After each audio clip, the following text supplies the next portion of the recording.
बूढ़ा आदमी और काजी। एक बूढ़ा आदमी पुराने और बोसीदा कपड़ों में मलबूस अदालत में दाखिल हुआ और खामोशी से इंतजार करता रहा जब तक कि पहरेदार ने इसे काजी के सामने पेश होने की इजाज़त नहीं दी। बूढ़े ने काजी को सलाम किया और बोला, ए मुअज़्ज़ज़ काजी, मैं एक गरीब आदमी हूँ, मेरे 7 बच्चे हैं और उन की माँ जिनका मैं वाहिद कफील हूँ। मेरे पास दुनिया में सिर्फ एक असील घोड़ा है जो मेरी कल दौलत और इज्जत है। इसके अलावा मेरे पास 2 छोटी अलमारियां और रोशनी के लिए एक चिराग है। मैं एक छोटे से खेत में रहता हूं जिसके इर्द गिर्द सायादार दरख्त हैं। काजी ने बूढ़े की बात सुनकर मुख्तसर करने के लिए कहा, मैं समझ गया हूं ए मोहतरम बुजुर्ग के तुम्हारे लिए तुम्हारा घोड़ा बहुत कीमती है और तुम्हें इसके बगैर मुश्किलात का सामना होगा, मगर बरा करम अपनी बात साफ करो और असल मामला बताओ। बूढ़े की आंखों में आंसू आ गए, जिसे देखकर काजी ने इसे बैठने को कहा और बोला कि अपनी बात जारी रखो।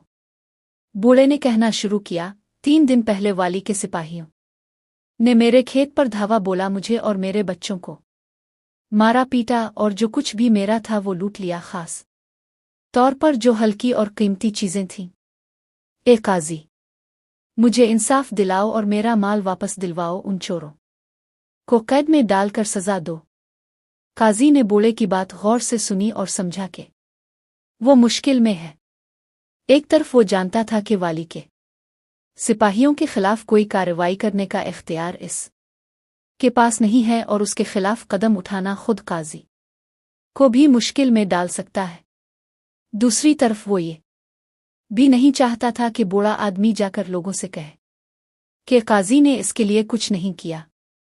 काफी सोच विचार के बाद काजी ने अपने हाथ उठाए और दुआ की, ए अल्लाह, ए रब कायनात, मैं तुझसे दुआ करता हूं कि तो वाली के सिपाहियों को सजा दे और उन पर सख्त मुसीबत नाजिल कर।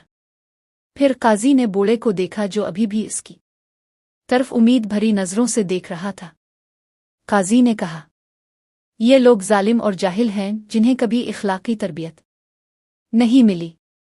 ये लोग दुनिया के बिगाड़ में सबसे आगे हैं और उनके लिए हलाल और हराम की कोई तमीज़ नहीं।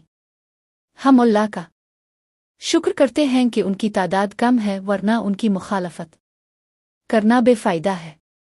काजी की दुआ और बातों के दौरान बूढ़ा आदमी चुपचाप वापस पलटने लगा।